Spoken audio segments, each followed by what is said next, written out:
Welcome to the Inside Elections podcast, where we analyze elections in a nonpartisan, data-driven, and accessible way. In this episode, it's all about gratitude.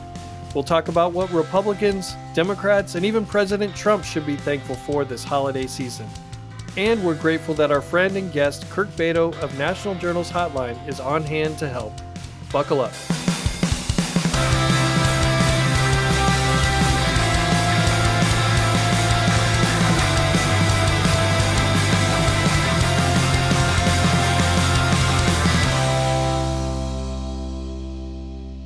I'm Nathan Gonzales, editor and publisher of Inside Elections, the go-to place for nonpartisan analysis for more than 40 years, and I'll be spending Thanksgiving with family just across the river from D.C. in Alexandria in Virginia's 8th District, which is represented by Democrat Don Beyer. And I'm Jacob Rubashkin, the deputy editor of Inside Elections, and I will be spending Thanksgiving in New Jersey's 11th District, which is, as of a couple days ago, a lawless wasteland. There's no member of Congress there. It is a state of nature after Governor-elect Mikey Sherrill resigned her seat ahead of taking that higher office next month. The 11th District is a solidly Democratic seat. They'll do a special election in the beginning of next year to determine who will be Sherrill's successor. I don't think we talked about this last year. Do you have a favorite Thanksgiving dish? I am an equal opportunity. I am very fortunate to go to a house for Thanksgiving where all of the food is delicious. And so I like the turkey with the gravy. I like the mashed potatoes. My Aunt Judy does sweet potatoes with marshmallows on top that get all nice and roasted. That's always very tasty. But I like the spread. I find joy in compiling the perfect Thanksgiving plate that I can look down at and see all of my different foods and items and feel satisfied that I don't have to make any hard decisions because I get to have the best of everything. I agree. And I love mashed potatoes and gravy. I mean, all of it is good, but our family bonds are strong because over the last many years I've entrusted those mashed potatoes to my sister-in-law, my wife's sister. She does a great job, but that's an important, in my mind, that's a big mission to take on. But she does it well.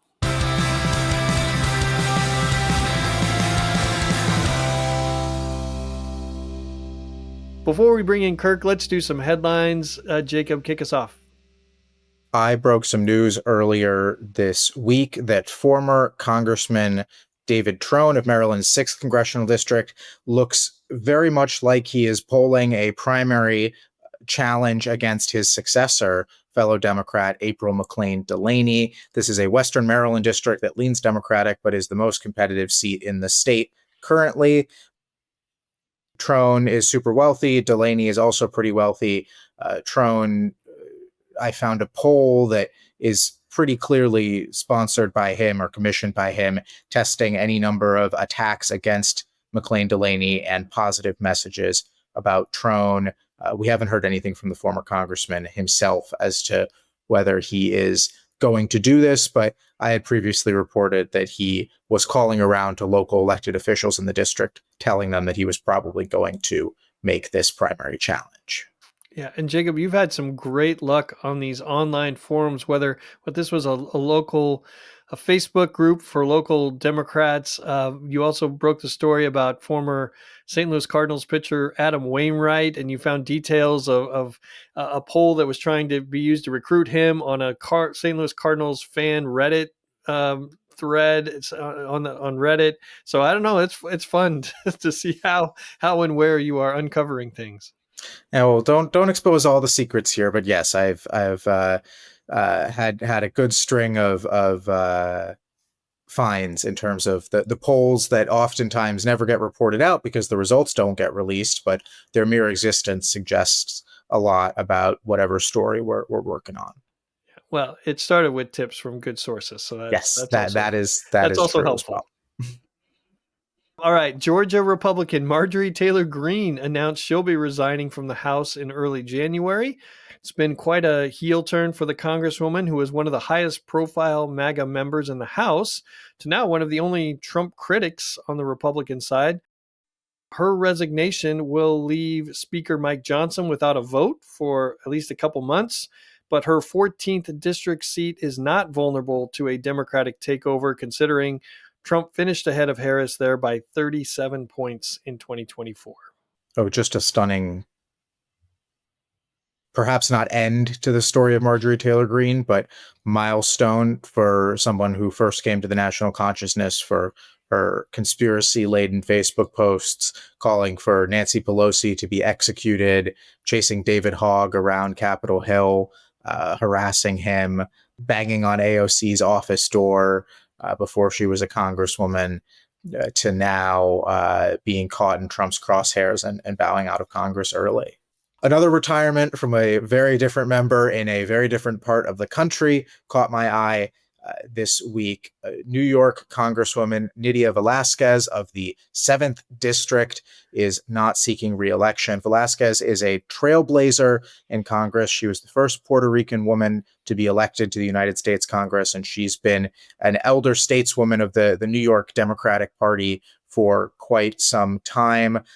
She herself got to Congress by ousting a longtime incumbent Stephen Solars in a primary that took place after redistricting. And she's been a very prominent member of the New York delegation ever since. This is one of several open seats in New York that are going to attract a ton of people running. Nobody has actually announced for this seat yet. And I think from what I understand from my reporting, Velázquez's decision caught even her advisors off guard. Nobody was expecting her not to run for re-election. Some big names to watch at the start here. Antonio Reynoso, who's the Brooklyn Borough president, would be kind of a compromise candidate between the Democratic Socialists in the district, who are very strong, and your regular standard progressive Democrats. He's not a Democratic Socialist, but he does have ties to the left. Other members of the state assembly and the city council will certainly take a look at this race as well.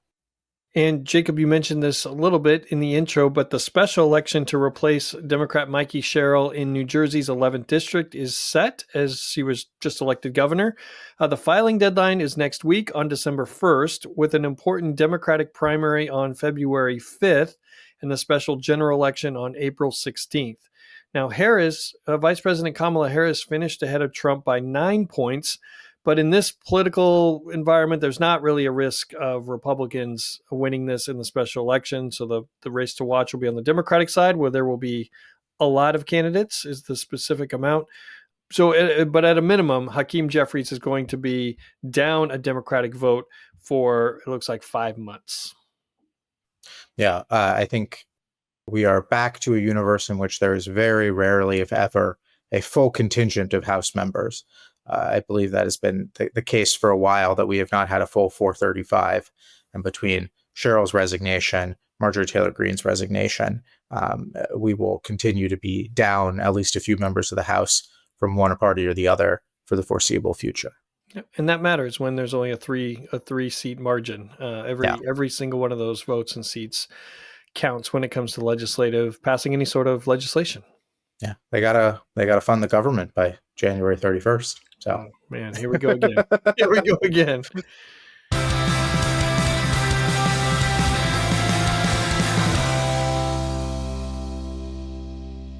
I want to welcome back our friend and guest, Kirk Bado of National Journal's Hotline. Kirk is a return guest and also the boss of multiple other guests that we've had before. So, Kirk, welcome back. Nathan, Jacob, I'm so happy to be here and that I didn't screw up enough, or that my folks did not screw up enough to preclude me from coming back on the podcast here. So thank you very much. Well, it's been a little while, so we've forgiven over the course of many months. We're forgiving people. We know from episode, I think it was 35, that you grew up in Pennsylvania's 17th and Kansas 3rd district. Yes, sir. So we'll bring it up to current day. Where will you be spending Thanksgiving?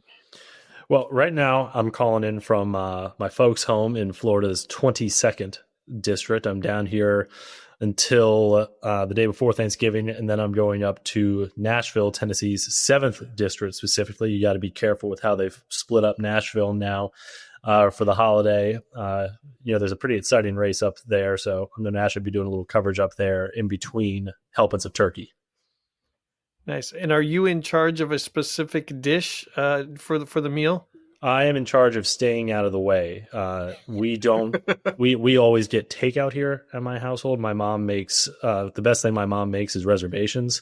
So we have do a lot of takeout here at the Bado house for Thanksgiving. Is it going to be a problem if I'm sure she's a loyal listener of this podcast. She's upstairs right now, and I'm probably going to get a talking to after this, so I'm going to prepare for that. But we do Thanksgiving with my family earlier in the week because my dad and sister are in the hospitality industry, and this is a pretty busy time of year for them, so they're both going to be working on actual Thanksgiving. So we actually had our Thanksgiving on Monday this week. Good. Oh, so you're already you're days ahead of the rest of us. I have a full fridge of leftovers right now that I'm really excited to dig into later. And will there be? I know that for everyone, I'm sure is familiar with you, your whole life, and your body of work. Will there be a turkey trot involved at any point this week? Oh, absolutely! I'm actually going to go run at my old college stomping grounds and go do a route we used to do when I ran for Belmont. Looking forward to it all along the Montgomery Bell Trail over by McCabe Golf Course. If there's any Nashville listeners over there, you'll see me out there probably 7 a.m. Thursday morning. Come say hello. Nice. Well, that is an invitation to get smoked by National Journal's Hotline editor, I guess. Oh, wait, are you running one this year up in Capitol Hill or wherever you're going to be? I hope not. It's going to be a surprise. I have not currently signed up for anything, but we have done whatever the one that's right kind of downtown, down Pennsylvania Avenue. We've done it before, but not currently. Hopefully, maybe sleeping in a little.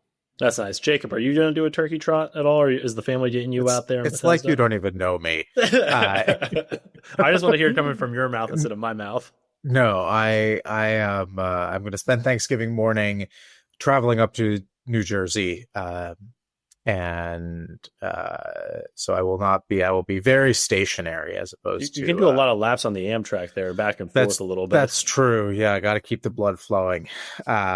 The conductors might get mad at me, though. I'm very curious to see what the early morning Amtrak crowd is like on Thanksgiving Day, but we'll find out. Happy Thanksgiving.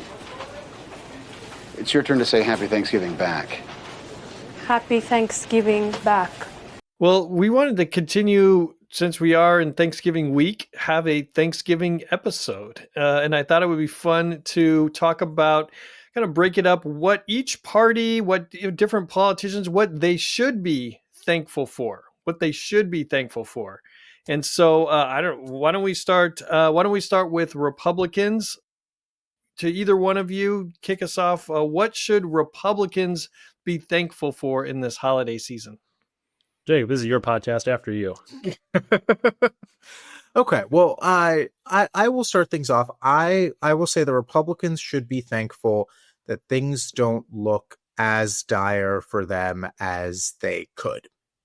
And I am thinking specifically of the generic ballot, which is, of course, the test we use to ascertain kind of the national political environment. Would you rather vote for a Democrat or a Republican for Congress?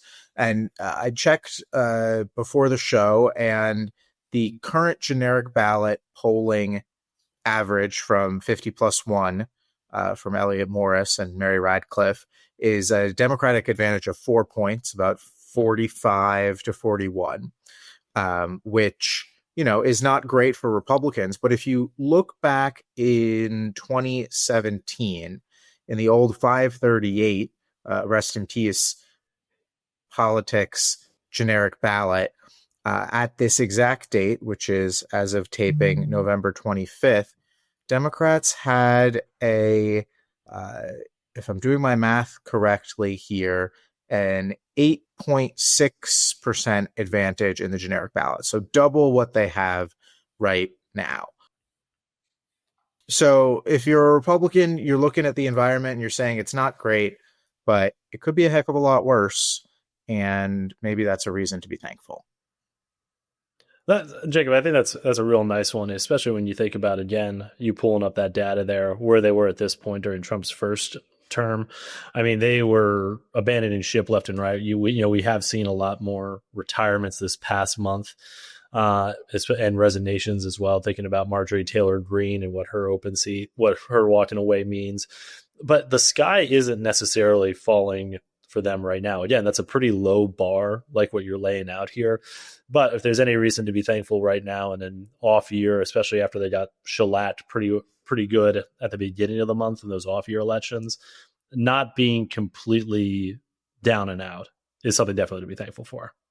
And mine is riffing off that. It's the Senate map coming up here. Despite Republicans not being in the strong, despite Democrats not performing at the same level as they did 8 years ago at this time, it's still going to be a Democratic year next year. It looks like, if things hold steady here, as they often are in the midterms for a president. But the ground that Democrats can make up is not that runway is not as long as it could be.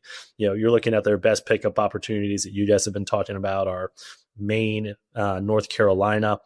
They got their guy in North Carolina. That's probably going to be the most competitive race in the country. At least that's how we're thinking about it at Hotline.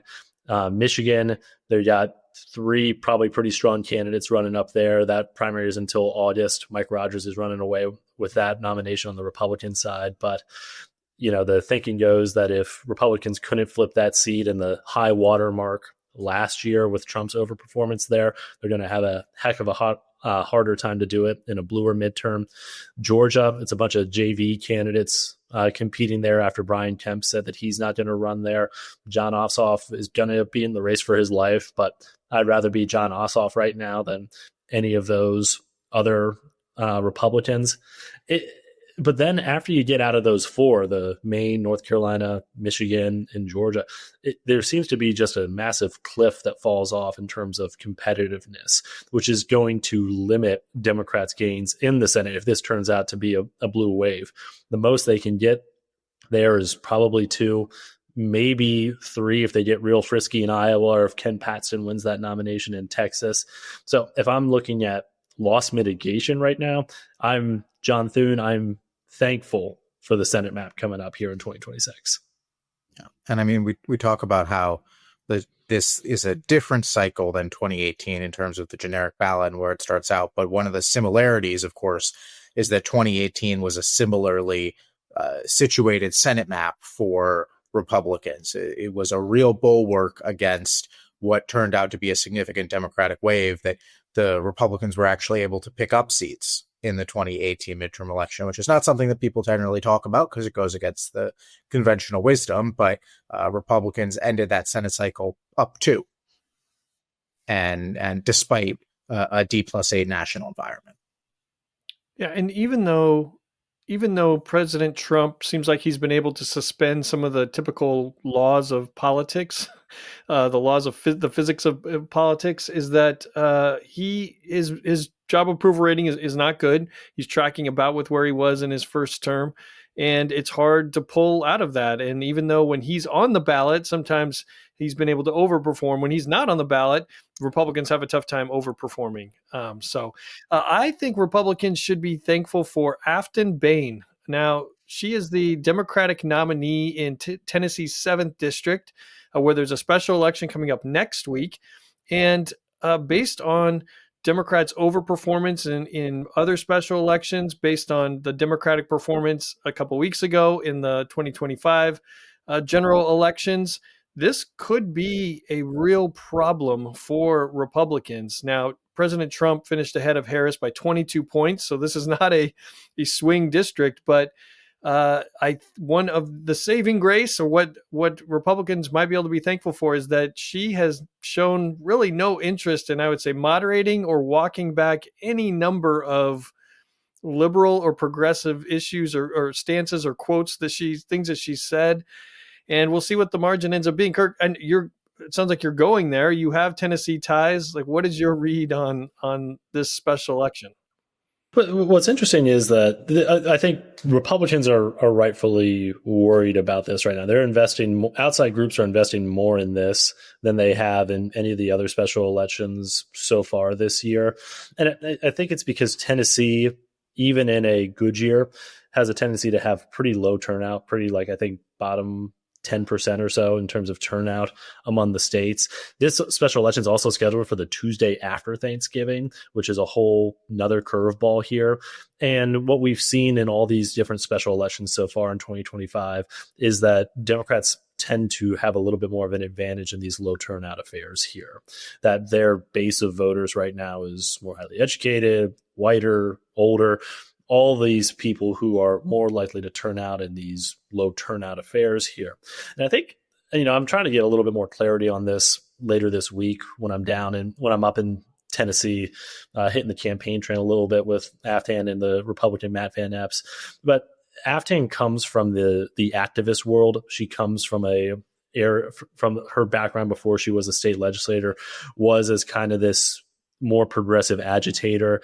And you've seen some of that past come back to bite her this time, where she would be a great candidate probably in a district that even maybe Trump carried by maybe 5, definitely in a safer blue district. You would think this is a slam dunk. However, the videos of her getting dragged out of Governor Bill Lee's office for a protest in 2019, the video that she posted on social media talking about how they're going to go disrupt the state troopers and the ICE agents when they were in town carrying out immigration enforcement.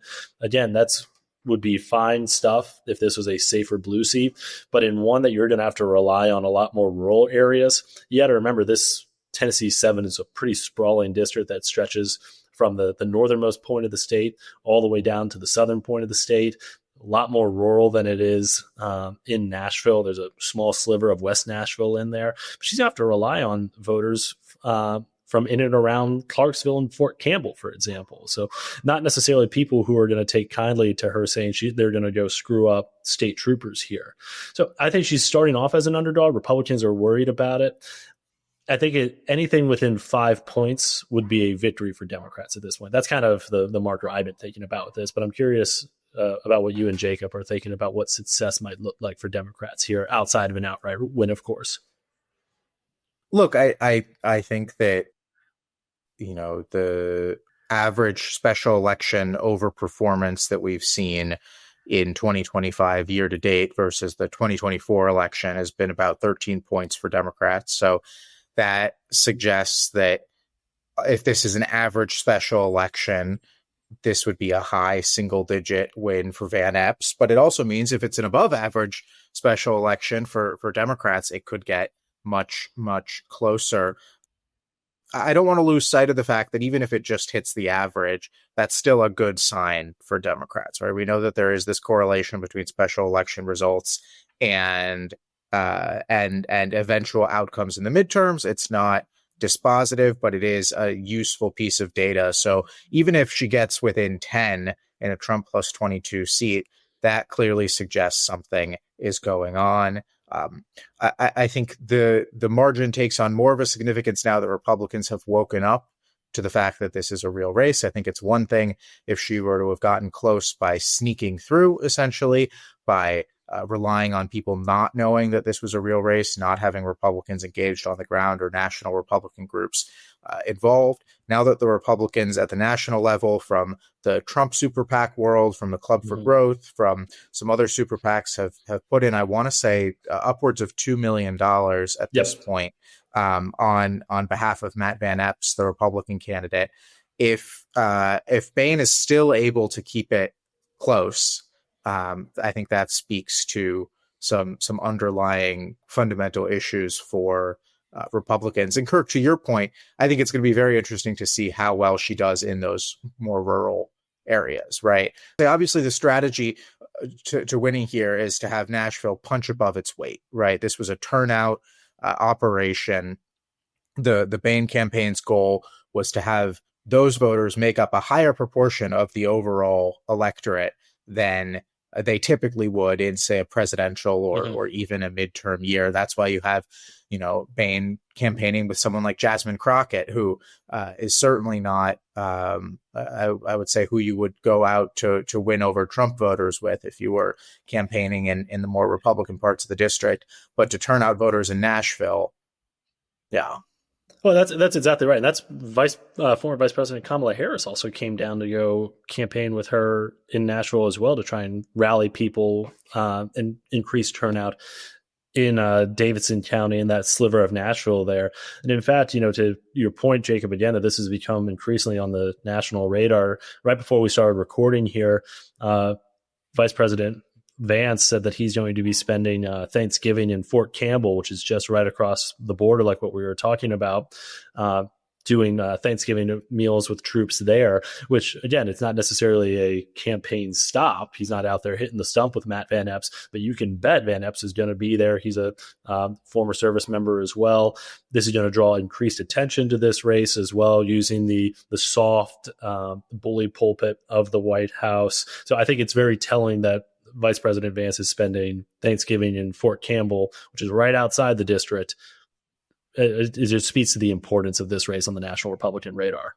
And I would also say, Nathan, you said Republicans should be thankful for Afton Bain, which I think is reasonable. I think they should be thankful for Matt Van Epps. I think that, he has a good profile. He, does not have any kind of major drawbacks. He doesn't have a voting record to pick over. When we think about some of the other special election candidates from earlier this cycle, the one that got Republicans freaked out before was Randy Fine down in Florida. And there was a reason why Republicans were freaked out that maybe he could lose a Trump plus 30 seat. And it's because they thought he was a really terrible candidate. He didn't campaign hard. He didn't raise money. He didn't take it seriously. And I don't get the sense from Republicans that they are necessarily concerned that Van Epps is blowing this race. I think it is more about the fact that the environment has deteriorated so much for Republicans, and the circumstances of this particular race and the scheduling and the composition of the district makes it tricky enough that they have reason to be concerned. But I think Republicans should be thankful that they don't have Randy Fine or a Rick Saccone or one of these other somewhat lackluster candidates that they've nominated in special elections in years prior. Didi Skazafava. No, exactly. How far back do we want to go? And maybe we should all be thankful that this, because of Bain, sort of her unwillingness to walk back any of the kind of previous things she's done or said, like we might get more of a true test of what the environment is, a temperature check of what the environment is like, right? Because we'll see how much she overperforms, but Republicans won't be able to say, oh, well, she just ran as a Republican, or like she's not running as a Republican. Like she is what she is. And we'll see there. All right, let's shift to Democrats. What should Democrats be thankful for? I got one for a specific Democrat here, and it's for Hakeem Jeffries, and it's the fact that he is not Senate Minority Leader Chuck Schumer. I think the Democratic leadership in Congress has been taking a lot of hits over the past, whole Trump term here. But one of the big saving graces for Hakeem Jeffries is that Chuck Schumer has been falling on the sword a lot here. And I think it speaks to the inability when you're in the minority to post any sort of big wins in terms of holding up the Trump administration's agenda, or even kind of rallying their troops to all row in the same direction. It's just Chuck Schumer has been getting the lion's share of the blame here, leaving Hakeem Jeffries to kind of skate by as just the other guy mentioned here. You don't hear about a fight club necessarily of liberal-leaning Democratic representatives conspiring to oust Schumer here or meddle in competitive primaries. There's much. He's flying a little bit more under the radar and not necessarily above the fray in this inter-party fight that's been going on since last year. But by comparison, he should be thankful. And he should be thankful for Zoran Mamdani, who could have made his life a lot more difficult this past week if he had endorsed the primary challenge that New York City Councilman Chiosei was publicly floating against Jeffries. And Mamdani, who Jeffries, I want to say, expressed tacit support for the day of the election, maybe, or the day that early voting started, said, well, I'll vote for the Democratic nominee. Mamdani had every right politically to stick it in Jeffries' face and endorse a challenger. And instead he went to DSA and he actively argued against endorsing that challenge. And I think that saves Jeffries a lot of heartburn over the next 6-7 months. Even if it wasn't going to get him tossed out of Congress, I think it would have been a real pain in the neck for him to have to deal with his own young, charismatic socialist primary challenger. Mm-hmm. I think Democrats should be thankful for Abigail Spanberger and Mikey Sherrill. These are the two. Well, Spanberger was a former member of the House. Sherrill at the time was a current member of the House who just won the New Jersey and Virginia governor's races this year. Democrats have had maybe struggled with meeting expectations and pulling out victories, and both of them met and exceeded, I think, expectations in their races, winning by large margins. I think Democrats needed a kind of shot in the arm after 2024, a rough set of elections in 2024. And so I think Spanberger and Sherrill delivered. And particularly, Spanberger by the end was viewed as the prohibitive favorite and winner. But Sherrill, there were, polls in the final days that showed it was low single digits, and there was a little bit of panic, and her margin ended up being all within a point of Spanberger's. So I think that Democrats should be grateful for them. Oh, absolutely, and I think the one other thing that I said that Democrats should be thankful for is the as Jacob corrected me in our show notes here. Thank you, Jacob. The thermostatic law of politics, which in our reading is basically the equal and opposite reaction, is how I like to explain it, where because of this two-party system, anytime that there's people upset at the party in power, they're going to support the opposition party, or at least they tend to, despite the Democrats' approval ratings being somewhere between a root canal and a group of journalists.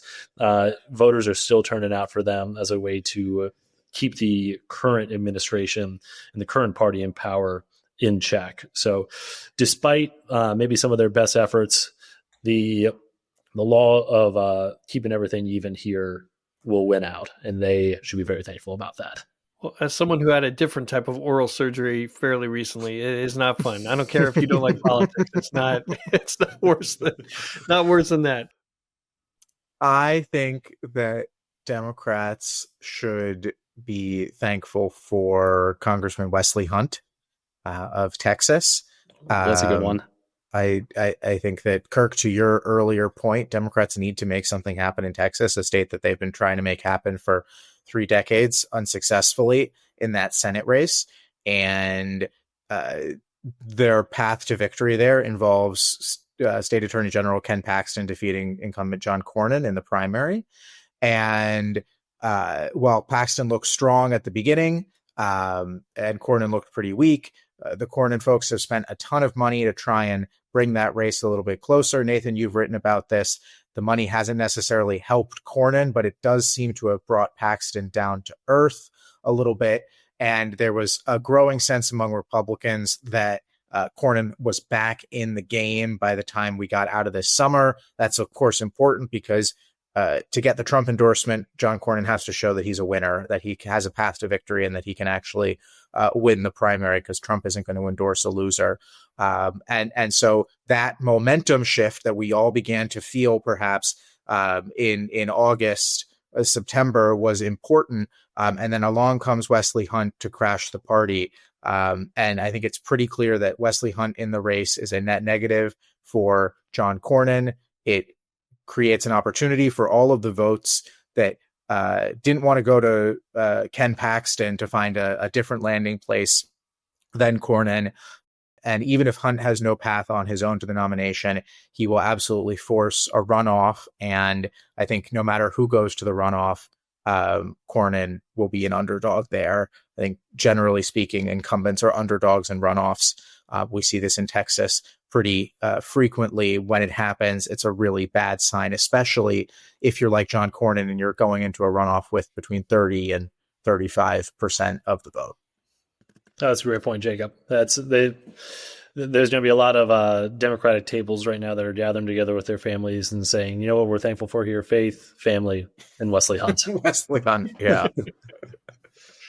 Yeah, and there were the stories in the last few days about the effort to kind of push Wesley Hunt out, and he hit the Hunt campaign put out a poll that showed him, now edging out, or even running even with Cornyn, and it's like, why would he? I don't see why.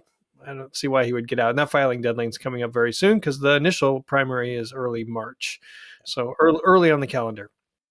All right, let's do one more. Let's do President Trump. He is an avid listener of this podcast. He takes all of our advice. So let's try to think about what should President Trump be thankful for. Mr. President, if you're listening, 4 words for you: turn the volume up. I think Trump should be really thankful that despite this really tough month he's been having, we've talked about his shellacking at the elections, his failure to corral the party on the Epstein files, the setbacks he's had in his redistricting push in Kansas, Indiana, and Utah.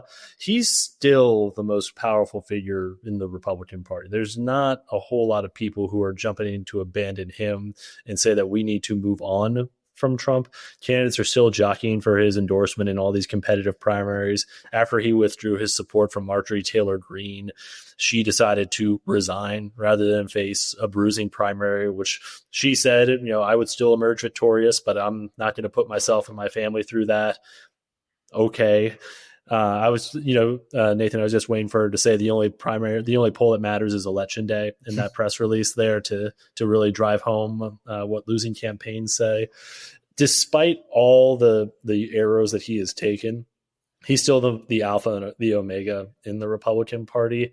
And until more of these scandals start to stick, and until you see more Republicans trying to stiff arm him and put him at arm's length, or start running ads about how they're going to be the check on the Democratic majority in the House, I think he should still be thankful that he still has a lot of political clout.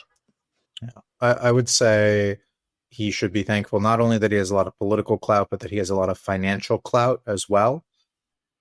I think there are 2 things going on here related to each other. The first is that the fact that Trump is deeply unpopular and that Republicans are in a tough spot politically right now has not yet dawned on corporate America.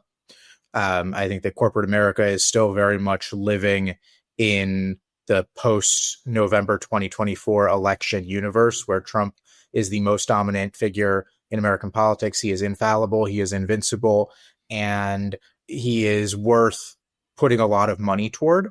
And that's why we've seen companies donate to his efforts to renovate the White House, raising several $100 million for the ballroom. We've seen his super PAC network raise probably over $1 billion all in across all the various entities since he was elected to his second and final term, right? He has no more campaigns left to run, to quote former President Obama, and yet he's still raising hundreds and hundreds of millions of dollars into these political action committees.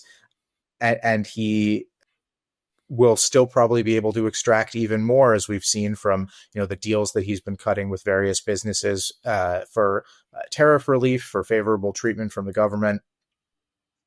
So the coffers are open, and they are well sustained here, and that's good for him personally, and it's good for him politically, because even if Republicans start to see him as a bit of an anchor as opposed to an engine, he can counterbalance that with the money. The money is a very useful carrot and a very useful stick for Trump if and when the going gets tough. He can say, if you back me, you will receive my support in your elections.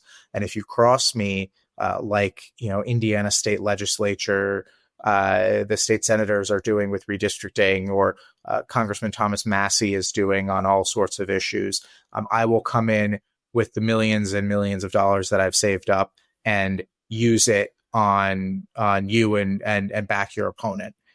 So I think that he should be thankful that he has that financial heft in his back pocket to push back against any sort of fraying within the coalition. Yeah, Machiavelli is often misquoted.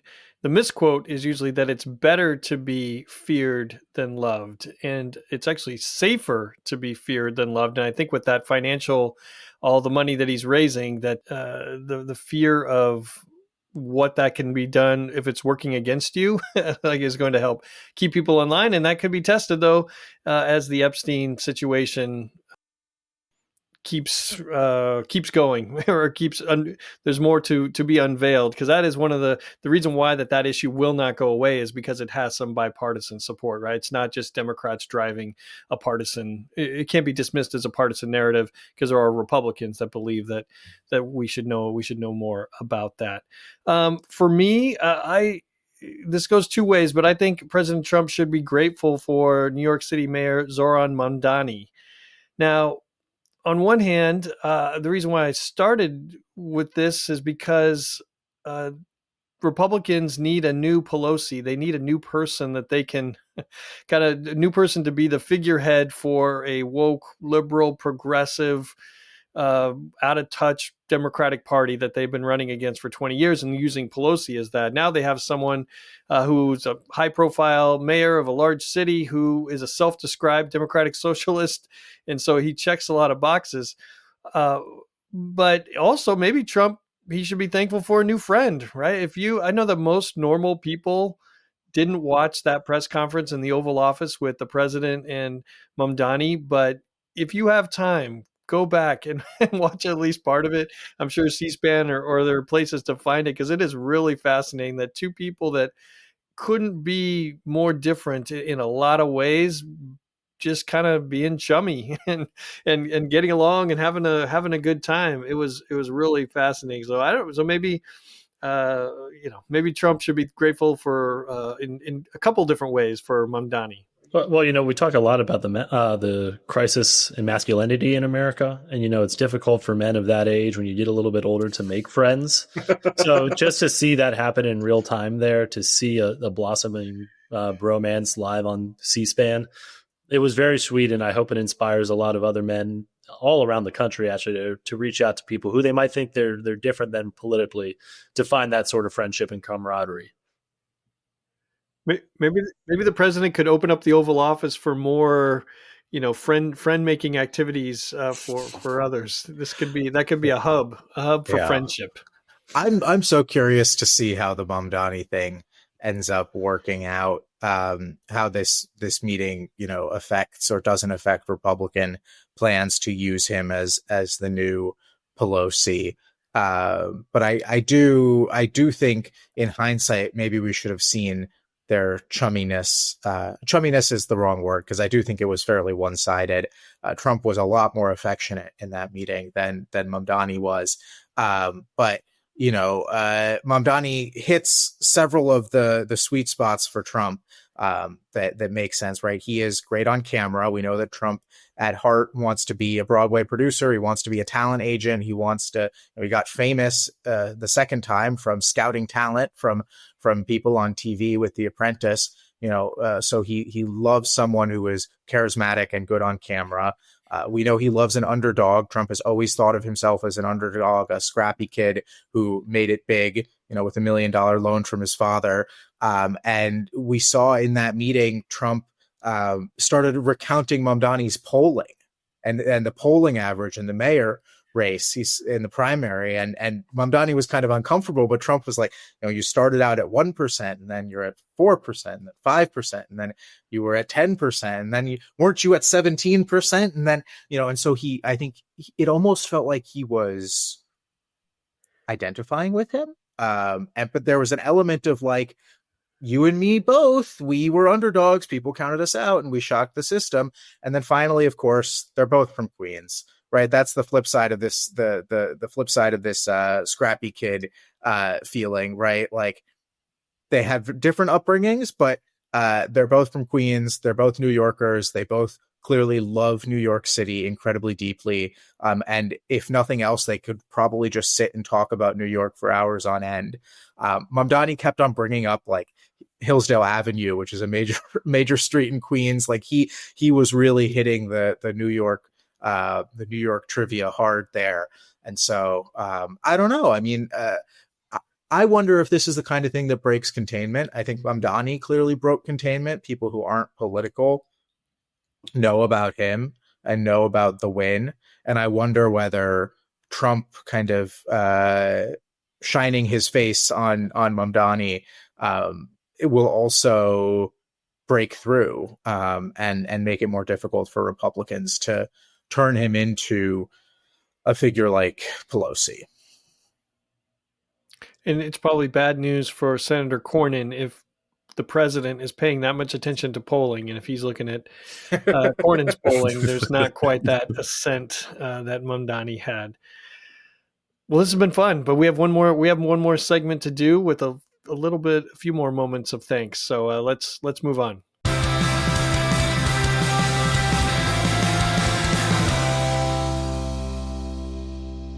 And now it's time for our final segment, Look What I Found, where we usually talk about anything that we've found recently, music, sports, food. It can be TV shows. It can be a lot of things. But for this episode, why don't we do what we're thankful for? Let's stay on theme.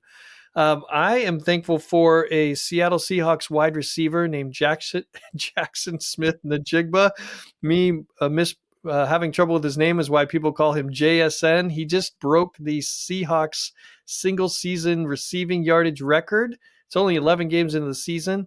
And what's interesting about that is that on that Seahawks record, numbers 3, 5, 6, 9, and 10, those other previous top years were records held by former Oklahoma Congressman Steve Largent. So it always comes back to politics. Well, let's see if JSN can win 8 terms or 4 terms from Oklahoma's first congressional district before we truly crown him among greats. He's young. He still has work to do. Do you think that you would be able to do an objective candidate interview with him without just fangirling over the Seahawks stats? With Largent or JSN? With JSN, if he was running there, would you be able to see past that, or just like, so what was it like when Sam Darnold came in there?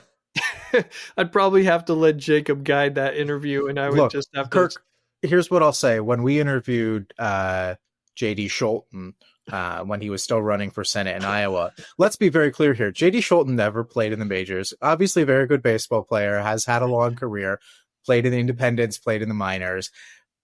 And all Nathan wanted to talk to him about was baseball. I was the one who kept on having to be like, what about the Senate election? Talk to me about the path to victory. And Nathan and Nathaniel were both like, so what's it like in the dugout? Like, how much do players get paid every month?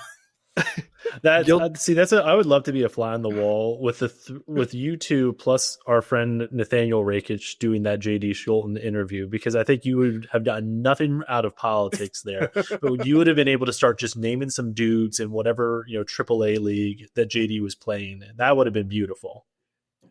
It was fun, and I'm guilty as charged on all the things that Jacob said, and it was fun because JD he's played with like sons or relatives of major leaguers and stuff. So yeah, it was, Jacob kept us on track, and we actually got something productive, and then he dropped out not that long after our interview, but it was fun because we still got to talk about baseball. But Jacob, what are you thankful for? So I am thankful for the upcoming Knives Out movie, which I believe is called Wake Up Dead Man, which is the 3rd movie in the Benoit Blanc series. I love a good Thanksgiving movie. I think that there's kind of a fine line between the Christmas movie and the Thanksgiving movie, but there is something about the Knives Out series that I think qualifies it as a Thanksgiving movie first and foremost, even though I believe at least the first one is set during Christmas. I would also put a movie like The Holdovers in this category. I think there's like a kind of a fall to winter coziness that is really nice for Thanksgiving. When Harry Met Sally too. When Harry Met Sally, there you go. Very much not a Christmas movie, or maybe half a Christmas movie for Meg Ryan. Well, we can get into the religious backgrounds later. Anyways, the first Knives Out was great. The second one was nice. It wasn't as good. I'm very excited and hopeful about this third one. I'm glad that it's going to be in theaters. I love kind of the whodunit mystery genre. I think that's we had such a great run of those movies in the last century, and I'm hopeful that we can have some more good ones this time as well. We might be able to boost podcast listeners if we turn this into a whodunit podcast. Don't those do pretty well? I would love that. We could do true crime, but true politics. Those true crime podcasts are always at the top of the charts. I think we could there's a lot of runway here that we could work with. What if there was a congresswoman who embezzled $5 million from the federal government to run for a congressional district? I'd $1 be interested million in that. for each vote that she won by. Well, Jacob, I tagged you in this, but she's got a communication director position open up, and I know you're very familiar with this case, so I think you could help navigate it. The ins and outs, yeah. I never know if those postings are real or not. I have to believe somebody is pranking Daybook. The star of the podcast will be a young bearded reporter who first cracked the finances of the congresswoman, who led and the link will be available in the show notes just by chance here. But anyway, Kirk, what are you thankful for? I'm thankful. Jacob, you mentioned the movies that are coming out. I just spent a lovely day yesterday with my family at the movies. We saw 2 great pictures. We saw Now You See Me, Now You Don't. And then stayed in the theater to go see Wicked for Good. Great time of magic at the movies. One of them was certainly better than the others. I'll reveal which one was better in my own movie podcast that the three of us are doing, in addition to the true crime one. But spending some time yesterday. My dad likes to save all his movie viewing for when we're all home with him, so we try to cram in as many as possible. And doing that yesterday and seeing a pair of pretty subpar, pretty bad movies with him and my family was real nice. It's been a little bit of a difficult stretch for the family down here, but it's been great being able to come home during the holidays despite all the craziness going on in Washington, and spend a lot of time with my family. Spend a little time in Nashville with some of my friends as well. And I'm just real thankful that we have this time of year to kind of pause, be with the people we love, do the things that we love. Again, if it's my father seeing bad movies, and so it's a real fun time, and I'm real thankful that we have the ability to do that. Well said. Now my family's going to wonder why I'm not thankful for them. I'm thankful for some wide receiver. Half my family is upstairs right now, half listening to this. They're not going to hear this at all either, so don't worry. It's just nice that your family's listening. Well, but I was wondering though, when you said stayed for the other movie, does that mean did you pay for both, or did you hide under the seats and just wait for the next one to come Kirk, on? as your attorney, I want to advise you that you're not obligated to answer that question. Jacob, if you don't want to. That $1 I Venmo you a month to keep you on retainer and keep our conversations privileged is really coming through here right now.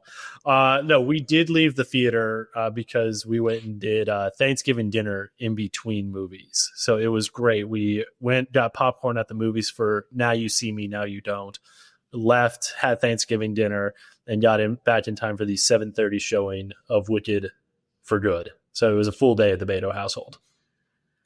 Very nice. Very nice. Well, Kirk, thank you for joining us once again. Thank you for helping us focus on what matters in this holiday season. Well, yeah, I'm also just thankful for you guys and that we have this platform to talk about elections in a nonpartisan, objective manner. And I couldn't be happier to be part of the extended Inside Elections family, even if I'm an adoptive son here. So I appreciate you guys always having me on and our hotline folks on as well. Always a pleasure, and we will have you on again soon. Great. Happy Thanksgiving, guys. Happy Thanksgiving. At Inside Elections, we provide nonpartisan analysis of congressional, presidential, and gubernatorial races. With a combination of reporting and data, we break down the key races and bring valuable context to complex elections. Please go to InsideElections.com to subscribe to the bi-weekly newsletter. We've got individual subscriptions and group packages that are tailored for association and corporate PACs. If you like today's episode, please subscribe, tell your friends around and family around the Thanksgiving dinner table. If you didn't like today's episode, please email Steve Largent. We also wanted to thank our producers, Alan Tazinski and Melissa Lenner of Pretty Easy Podcasts, and our associate producer, Conrad Telosa. Please come back and join us again next time.